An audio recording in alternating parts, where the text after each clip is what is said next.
पीछे ध्यान दो जरा। इससे पहले हमने ले लिया था, यानी लास्ट में हमने देख लिया था, इसमें कौन आया था? उद्योगचंद आ गया था। ठीक है, यानी भारती चंद के बाद डोटी अर्थात नेपाल पर सफल अभियान करने वाला कौन था? तो हम कहेंगे उद्योगचंद। लेकिन लास्ट में आके हम देखते हैं नेपाल पे जब उसने आक्रमण किया था लास्ट में, जब डोटी के राजा ने कर देने से मना कर दिया था देवपाल ने, तो उद्योगचंद दोबारा फिर गया था। कब गया था?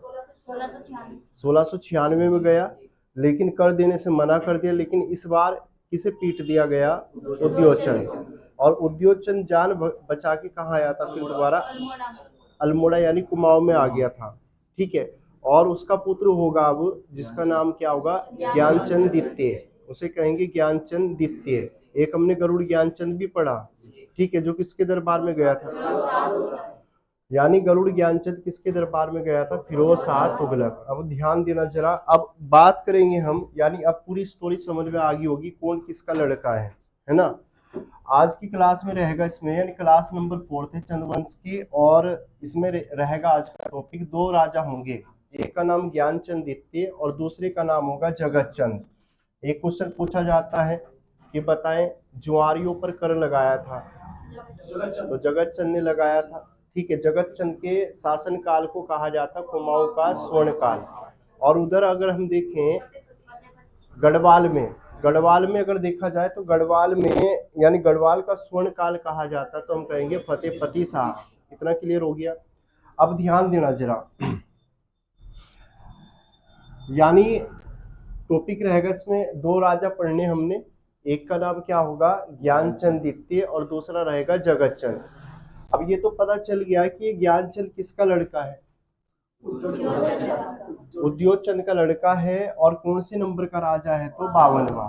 उद्योगचंद कौन से नंबर का था? तो 51वां। इनके नंबर भी याद रखने हैं, नंबर भी पूछे जाते हैं।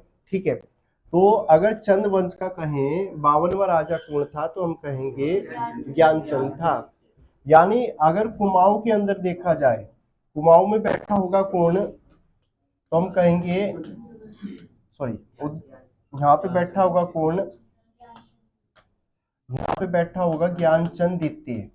और यहाँ पे कौन होगा इसके समय? फतेहपति शाह, जिसे हम फतेह शाह कह देते हैं।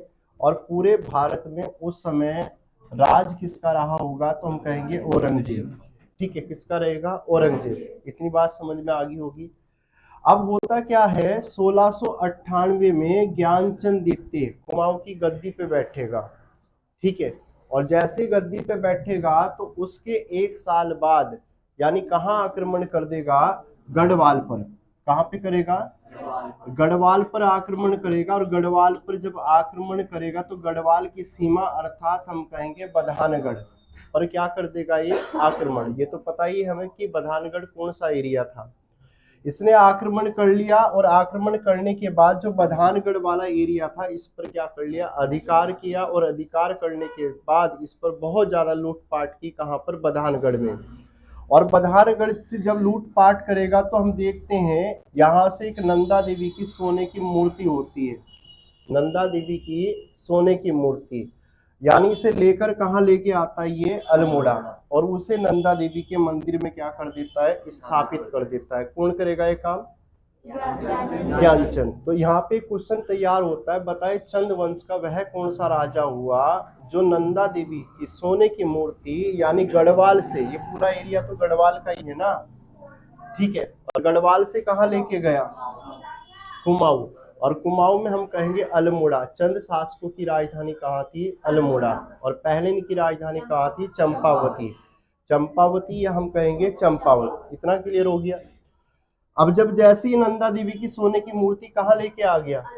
अल्मोड़ा। तो क्वेश्चन तैयार हो गया, एक क्वेश्चन बन गया कि बताएं नंदा देवी की सोने की मूर्ति गढ़वाल से कुमाऊं लाने वाला चंद शासक कौन था? तो हम कहेंगे ज्ञानचंद द्वितीय था। इतना क्लियर हो गया। दूसरा, 1704 में हम देखते पिता की हार का बदला लेने के लिए, भाई इसके पिता का नाम उद्योगचंद था, जिसने कहां पर आक्रमण किया था? डोटी नेपाल। और डोटी का राजा कौन था? नेपाल। वहां पे इसने क्या किया? आक्रमण किया, युद्ध अभियान किया। और यह युद्ध अभियान था जो ये कुमाऊं और साथ में जो डोटी अर्थात हम कहेंगे नेपाल के बीच जो सीमा थी वहां पर ये युद्ध अभियान हुआ था। और उस समय डोटी का राजा हम कहेंगे कौन रहा होगा? देवपाल। समझ में आ गई बात। अब यहाँ पे बात समझना जरा, ये अगर कहें हम ये पूरा का पूरा क्या है? कुमाऊं है। और ये इधर से हम देखेंगे यहाँ पे कौन सा वाला एरिया, यानी इधर से कौन आएगा? देवपाल यानी नेपाल का राजा। और इधर से कौन होगा? ज्ञानचंद द्वितीय। और ये हम कहेंगे जो ये युद्ध था जो ये अभियान था यानी कुमाऊं और साथ में क्या? डोटी अर्थात हम कहेंगे नेपाल की सीमा के बीच में लड़ा गया था। ठीक है, सीमा के बीच में लड़ा गया। अब होता क्या है, उधर से चेतावनी कौन देता है और इधर से कौन? ज्ञानचंद। दोनों यानी दोनों के दोनों युद्ध मैदान में चले जाते हैं, लेकिन इन्हें ये नहीं पता होता कि वहां पे मच्छरों का बहुत ज्यादा प्रकोप है, मच्छरों का बहुत ज्यादा प्रकोप है। अब कोई जब युद्ध अभियान किया जाता है तो क्या एक दिन में फाइनल हो जाता है? महीनों चल जाते हैं। तो क्या होता है, जो यानी देवपाल ये समझदार था, ये तो क्या हो गया, युद्ध छोड़ के अपने देश को वापस चला गया। लेकिन यहाँ पे रह कौन जाता है? ज्ञानचंद द्वितीय कि आएगा तो है ही दोबारा, कभी ना कभी तो आएगा, डेरा हम यहीं डाल के रखेंगे। लेकिन वो समझदार था, वो तो चला गया। उसे पता था कि ये वाला जो क्षेत्र है ये मच्छरों वाला क्षेत्र है, और यहाँ की जो ये क्षेत्र है ये मच्छरों वाला क्षेत्र है, और यहाँ के जो मच्छर हैं वो अधिकांश कैसे हैं? मलेरिया वाले हैं। ठीक है, और इस तरह से वो तो चला गया युद्ध छोड़कर। अब फंस गया कौन वहां पे? ज्ञानचंद द्वितीय। अब इसकी सेना को किसने खा लिया? मच्छरों ने। तो इसकी सेना क्या हो जाती है? मलेरिया ग्रस्त। समझ में आ गई बात। तो यहाँ पे क्वेश्चन ये बनेगा कि बताएं किस चंद शासक की सेना मलेरिया ग्रस्त हुई थी? तो हम कहेंगे ज्ञानचंद द्वितीय। समझ में आ गई, तो ध्यान रखना। अगर बात ये भी समझ में आ गया कि गढ़वाल से नंदा देवी की सोने की मूर्ति कुमाऊं लाने वाला कौन था? तो गरुड़ ज्ञानचंद। इतना क्लियर हो गया। इस युद्ध अभियान में क्या होता है, डोटी का जो राजा होता है वो तो युद्ध छोड़ के चला जाता है। ठीक है, लेकिन क्या इस युद्ध अभियान में ज्ञानचंद की सेना क्या हो जाती है? मलेरिया ग्रस्त हो जाती है। किस युद्ध में हो जाती है? किस अभियान में? तो हम कहेंगे डोटी युद्ध अभियान में। किसकी सेना मलेरिया ग्रस्त होगी? ज्ञानचंद द्वितीय। डोटी युद्ध अभियान के समय ज्ञानचंद द्वितीय और उसके पिता, यानी जब इन्होंने दोनों ने क्या किया था? युद्ध अभियान किया। कहाँ किया? डोटी पर। पहले किसने किया था? उद्योगचंद ने किया, फिर उसके बाद उसके लड़के ने भी किया। ये गेट बंद कर दो।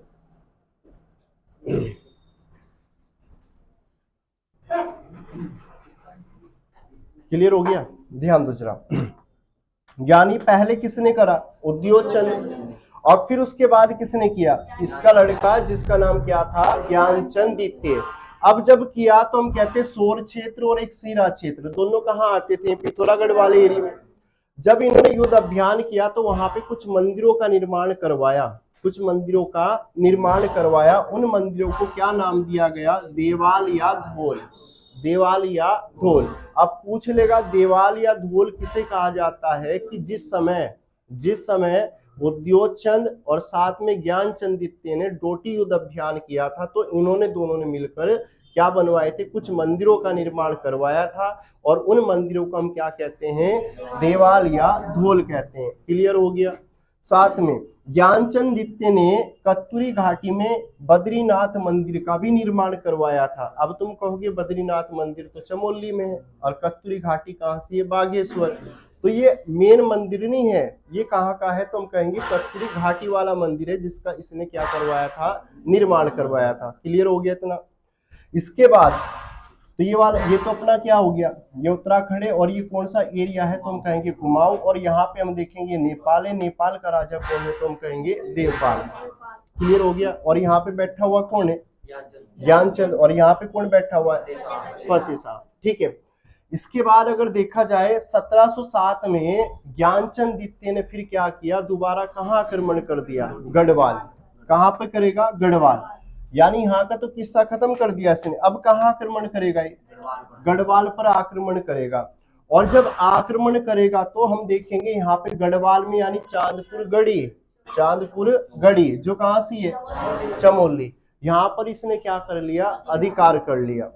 और जब अधिकार कर लिया इस समय गढ़वाल का नरेश यानी जिसका नाम क्या है फतेह शाह, ये श्रीनगर छोड़ के भागेगा। कहां से भागेगा? पौड़ी गढ़वाल से। भाई श्रीनगर यहीं से आता है और यही हम कहते हैं कि जो पवार हुए इनकी राजधानी पहले तो हम कहाँ बताते हैं चांदपुर गढ़ी थी और फिर इन्होंने चेंज कहाँ कर ली थी देवलगढ़। यानी देवलगढ़ पौड़ी तो किसकी थी? अजय पाल की, यानी श्रीनगर में। ठीक है, श्रीनगर बनाया था ना, कब बनाया था? 1517। अब ये होता क्या है, जब इसने कहा आक्रमण कर दिया चमोली में और यानी चांदपुर गढ़ी में आक्रमण कर लिया, अधिकार कर लिया, तो फतेह शाह डर गया और ये भाग के कहां भागेगा? देहरादून की सीमा में। इस तरह से हम देखेंगे 1707 में ज्ञानचंद ने गढ़वाल पर क्या किया था? दोबारा आक्रमण किया और चांदपुर गढ़ी पर अधिकार कर लिया। लेकिन इस चीज को देखते हुए गढ़वाल नरेश भाग के कहां चला गया? श्रीनगर छोड़कर कहां चला गया? यानी ये श्रीनगर इसने क्या कर दिया? छोड़ दिया। तब ज्ञानचंद द्वितीय ने क्या, या ज्ञानचंद द्वितीय ने क्या कर लिया? श्रीनगर को क्या कर दिया? एक ब्राह्मण को दान कर दिया। किसने कर दिया था? तो हम कहेंगे ज्ञानचंद द्वितीय। इतना समझ में आ गया। तो यहाँ पे अगर हम कहें कि बताएं कि जो मंदिरों का निर्माण इनके द्वारा किया गया था उन मंदिरों को क्या कहा जाता है? देवाल या धोल। क्या बोलेंगे? देवाल या धोल। अगर चंद वंश का 52वां राजा किसका लड़का है? किसका लड़का है? इसके समकालीन गढ़वाल का राजा कौन है? फतेह पति शाह। अगर पूछ ले समकालीन मुगल राजा कौन है? ज्ञानचंद ने बधानगढ़ पर कब पहला अभियान किया? 1699। 1699। अगर पूछ लिया जाए ज्ञानचंद ने कि बताएं गढ़वाल यानी बधानगढ़ पर युद्ध अभियान कब किया था? 1699। अगर पूछ ले बताएं बधानगढ़ यानी कहां से आता है, तो हम कहेंगे गढ़वाल। और साथ में ये भी याद रखना है कि नंदा देवी की सोने की मूर्ति यानी गढ़वाल से कुमाऊं लाने वाला कौन था? तो हम कहेंगे ज्ञानचंद द्वितीय। इतना क्लियर हो गया। श्रीनगर को ब्राह्मण को दान कर दिया किसने? ज्ञानचंद द्वितीय ने। क्लियर हो गया इतना। इसके बाद अगर बात करें ज्ञानचंद ने क्या किया, जो तराई क्षेत्र था, तराई क्षेत्र हम भली भांति परिचित है, तराई क्षेत्र किसे कहा जाता है? ठीक है, इसने यहाँ पे क्या लगवाए थे? आम के बगीचे लगवाए। किसने लगाए? इसके बाद अगर बात करें ज्ञानचंद का पूरा जीवन या तो क्या गढ़वाल में युद्ध करते हुए या डोटी युद्ध अभियान में, ऐसे ही निकल जाता किसका पूरा जीवन? ज्ञानचंद द्वितीय। ज्ञानचंद द्वितीय। अगर 1708 में क्या हो जाती? ज्ञानचंद की क्या हो जाती है? मृत्यु हो जाती। तो 2-3 पॉइंट बने। इसके द्वारा मंदिर बनाए गए उन मंदिरों को नाम दिया देवाल या धोल। दूसरा पॉइंट ये पूछेगा कि बताएं नंदा देवी की सोने की प्रतिमा गढ़वाल से कुमाऊं लेके आया था, तो ज्ञानचंद द्वितीय। तीसरा पॉइंट ये बनेगा कौन से नंबर का राजा है? तो 52वां। कौन से नंबर का है? 52वां। वो कौन सा राजा हुआ जिसकी सेना मलेरिया ग्रस्त हुई थी? तो हम कहेंगे ज्ञानचंद द्वितीय। ये 5-6 पॉइंट जो पूछे जाते हैं। ठीक है, इसके बाद नेक्स्ट इसका जो लड़का होगा यानी ज्ञानचंद द्वितीय के बाद जो अगला राजा बनने वाला है वो कौन होगा? जगतचंद। ये बड़ा अच्छा राजा कहा जाता है, जनता बहुत ज्यादा खुश होती है इससे। ठीक है, अगर बात करें जगतचंद की, मैं बात करूं ये कौन से नंबर का राजा है? 53वां। ये याद रखना है। 52वां कौन सा हो गया? और 53वां? 51वां? 51वां? 50वां? बाज बहादुर चंद। कौन सा था? बाज बहादुर चंद। 49वां? है जी, तिरमल चंद। ठीक है, तो ये भी ध्यान रखना। अब यहाँ पे ध्यान देना जरा, चंद वंश का अगर 53वां राजा कहा जाता तो हम कहेंगे जगतचंद। इसके समकालीन अगर पूछ लिया जाए पवार शासक यानी गढ़वाल में राजा कौन था, तो हम कहेंगे फतेह शाह। उसके समय भी यही है और अब भी यही है, सामत इसकी आती है बार बार। ठीक है, तो मुगल शासक कहेंगे तो उस समय कौन था? तो बहादुर शाह। मुगल शासक कौन था? बहादुर शाह। अब ध्यान देना जरा, जगतचंद के शासन काल को कुमाऊं का स्वर्ण काल कहा जाता। पहला क्वेश्चन तो यही पूछा जाता है कि बताएं किस चंद शासक के समय को कुमाऊं का स्वर्ण काल कहा जाता है। इत्तेफाक देखो जरा, यहाँ पे बैठा हुआ कौन है? जगतचंद। यहाँ पे बैठा हुआ कौन है? फतेह पति शाह। इसके समय को भी क्या कहते हैं? गढ़वाल का स्वर्ण काल। और इधर जगत चंद के समय को क्या कहते हैं, कुमाऊं का स्वर्ण काल। क्लियर हो गया। अब इसके समय को कुमाऊं का स्वर्ण काल क्यों कहा जाता है? देखो, जनता इसे क्या करती थी, काफी पसंद करती थी। इसने क्या किया, ये जनता के बीच रहकर इसने क्या किया, काफी यश प्राप्त किया। जनता इसकी काफी तारीफ करती थी, जनता के बीच जाता था हफ्ते या 2 हफ्ते में, और जो उनकी समस्याएं हैं उन्हें सुनने का काम करता था कौन, जगत चंद। साथ में कोषागार इसका धन धान्य से पूरा भरा हुआ था, पैसे की कोई कमी नहीं थी। और जो 9 लाख यानी जो तराई क्षेत्र, तो तराई भाबर क्षेत्र था जिसे 9 लखिया क्षेत्र कहा जाता है, वहां से पर वार्षिक रूप से कितने रुपए आते थे, 9 लाख रुपए। बताओ, पैसे की कमी है इसके पास, कोषागार पूरा है, जनता के बीच में जाता है, जनता की समस्याओं को सुनता है, समाधान करता है। साथ में अगर बात करें, 9 लाख रुपए की आमदनी हो रही, जनता की समस्याओं को सुनता है, तो जाहिर सी बात है जनता तो इसकी तारीफ करेगी करेगी, काफी यश प्राप्त करेगा करेगा ये। तो ये तो क्लियर हो गया इतना। इसके बाद ये स्वयं को मिलनसार, यह स्वयं कैसा व्यक्ति कहा जाता है, मिलनसार। मिलनसार यानी जनता से मिलने वाला। साथ में प्रजा हितैषी, प्रजा हितैषी का मतलब जो प्रजा का हित चाहता हो, ऐसा राजा कहा जाता है किसे, जगतचंद। जगतचंद जैसे ही गद्दी पे बैठा तो तुरंत कहाँ आक्रमण करेगा, ठीक है, यानी सामत किसकी आ रही है, ठीक है, जो भी देख रहा फतेहपति शाह को ही लपेट के चल रहा है, ठीक है। जगतचंद ने क्या किया, लोहाबगढ़ और साथ में बधानगढ़, लोहाबगढ़ और बधानगढ़ दोनों क्षेत्र कहां से है, तो हम कहेंगे गढ़वाल। यहाँ पे क्या कर लिया इसने, अधिकार कर लिया, अधिकार कर लिया। और इस समय फतेह शाह श्रीनगर छोड़कर फिर कहां भागेगा, देहरादून। कहां भागेगा, देहरादून। तो ध्यान रखना जरा, यानी इस बार श्रीनगर भी छोड़ दिया, किसने छोड़ दिया, फतेहपति। बार बार कहां जा रहे हैं, देहरादून।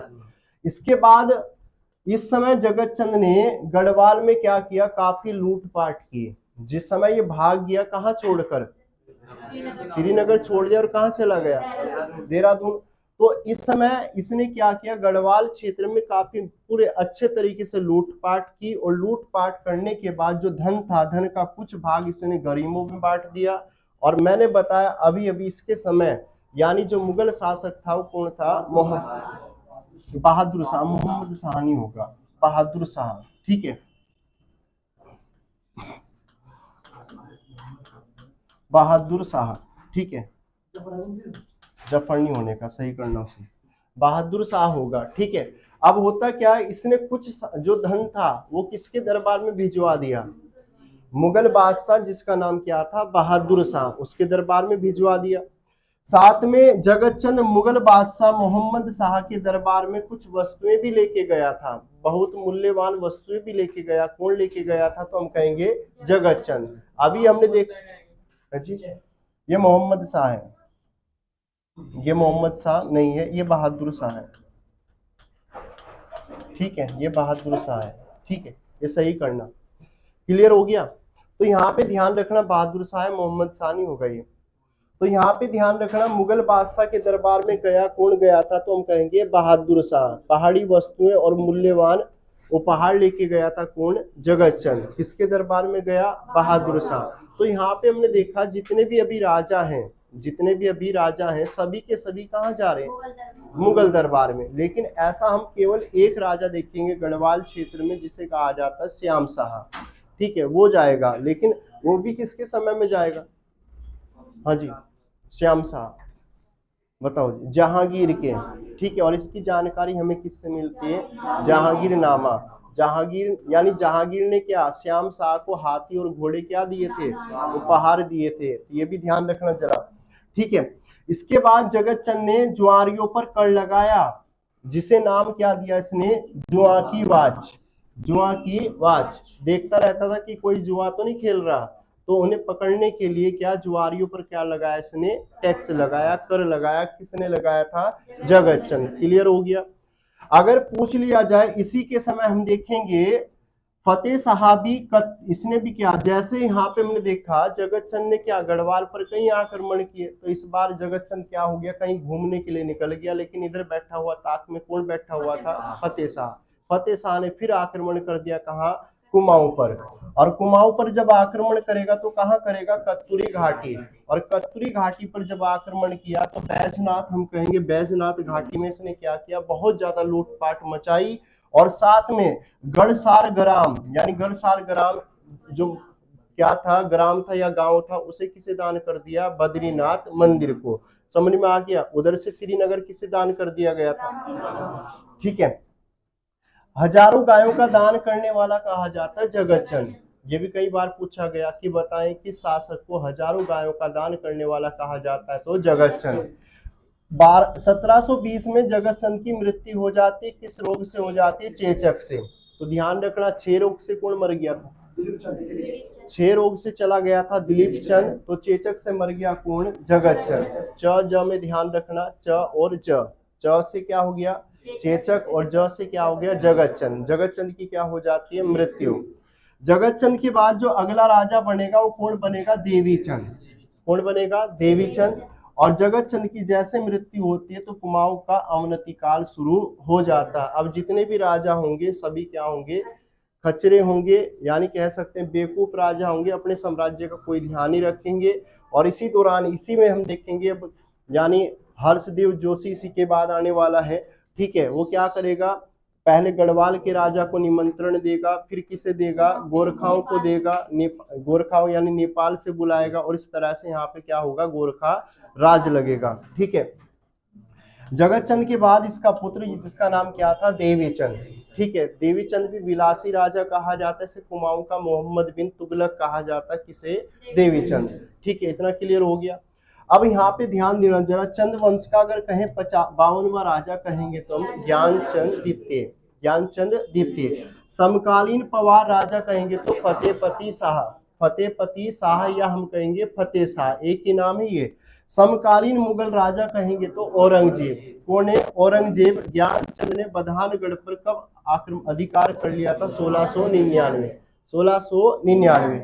अगर बात करें बधानगढ़ से नंदा देवी की सोने की मूर्ति, ठीक है, अल्मोड़ा कौन लेके आया था, तो हम कहेंगे ज्ञानचंद द्वितीय। क्वेश्चन कई तरह से पूछा जाता है कि बताएं गढ़वाल क्षेत्र से नंदा देवी की सोने की मूर्ति कौन लेके आया था, तो हम कहेंगे ज्ञानचंद। या पूछ लेगा कि बताएं अल्मोड़ा से यानी गढ़वाल से नंदा देवी की सोने की मूर्ति अल्मोड़ा कौन लेके आया था, तो तब भी हम कहेंगे ज्ञानचंद द्वितीय था। अगर इसने ये मूर्ति किस मंदिर में स्थापित की थी, तो हम कहेंगे नंदा देवी मंदिर। ज्ञानचंद द्वितीय के समय गढ़वाल का राजा कौन था, तो हम कहेंगे फतेह शाह। अगर किस चंद शासक का पूरा जीवन गढ़वाल और डोटी युद्ध अभियान में रहा था, तो हम कहेंगे ज्ञानचंद द्वितीय। कौन था, ज्ञानचंद द्वितीय। और ये ऐसा सेना हुआ, ऐसा राजा हुआ, इसकी सेना क्या हुई थी, मलेरिया ग्रस्त हुई थी। इसने किसे चेतावनी दी थी, यानी कुमाऊं यानी डोटी का राजा, जिसका नाम क्या था, देवपाल, ठीक है। अगर बात करें उद्योगचंद और ज्ञानचंद द्वितीय के द्वारा बनाए गए मंदिरों को क्या नाम दिया गया, देवाल या धोल, देवाल या धोल। कत्तुरी घाटी में बद्रीनाथ मंदिर का निर्माण किसने कराया था, ज्ञानचंद द्वितीय। ये दुधोली का युद्ध पढ़ा जाता है। दुधोली का युद्ध कब हुआ था, 1703 में हुआ, और किसके बीच हुआ था, फतेह शाह और ज्ञानचंद द्वितीय। ज्ञानचंद द्वितीय ने चांदपुर गढ़ और जूनियागढ़ पर अधिकार कर लिया था 1707, ये भी ध्यान रखना जरा। अगर बात करें यहाँ पे श्रीनगर को एक ब्राह्मण को दान करने वाला चंद शासक कहेंगे तो ज्ञानचंद। अगर पूछ ले कत्तुरी घाटी में बद्रीनाथ मंदिर का निर्माण करवाने वाला भी कौन था, तो हम कहेंगे ज्ञानचंद था। तराई क्षेत्र में आम के बगीचे लगवाने वाला भी कौन था, तो ज्ञानचंद। अगर बात करें ज्ञानचंद द्वितीय के बाद अगला राजा बनेगा तो कौन, जगतचंद। और ज्ञानचंद द्वितीय की मृत्यु कब हो जाती है, 1708 में, और ज्ञानचंद द्वितीय के बाद अगला राजा बनेगा जगतचंद। जगतचंद के समय को हम कहते हैं यानी कुमाऊं का स्वर्णकाल। और अगर पूछ ले चंद वंश का 53वां राजा कौन था, जगतचंद। समकालीन पवार शासक फतेह शाह। कुमाऊं का स्वर्णकाल जगतचंद, लेकिन गढ़वाल का स्वर्णकाल फतेहपति शाह। मिलनसार और प्रजा हितैषी कहा जाता है जगतचंद, किसे कहेंगे, जगतचंद। और गढ़सार ग्राम बद्रीनाथ मंदिर को किसने दान किया था, तो हम कहेंगे फतेह शाह। किसने कर दिया, फतेह शाह। जगतचंद किस मुगल शासक के दरबार में गया था, तो हम कहेंगे बहादुर शाह। किसके दरबार में, जुआरियों पर कर लगाने वाला भी कौन था? तो जगत चंद। अगर पूछ ले जगत चंद की मृत्यु किस रोग से हो जाती है? चेचक। और कब हुई थी ये? 1720। और जगत चंद के बाद अगला राजा बना था देवी चंद। कौन बना? देवी चंद। इतना ही था इसमें, क्लियर हो गया? बताओ जरा फिर 52वां राजा किसे कहेंगे? 52वां राजा ज्ञानचंद द्वितीय। समकालीन पवार, समकालीन मुगल, समकालीन मुगल औरंगजेब। अगर पूछ ले बधारगढ़ से नंदा देवी की सोने की मूर्ति लाया?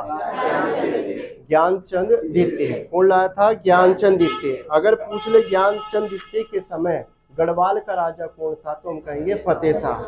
अच्छा बताओ जरा, दुधौली का युद्ध पड़ा कब हुआ? किसके बीच हुआ था?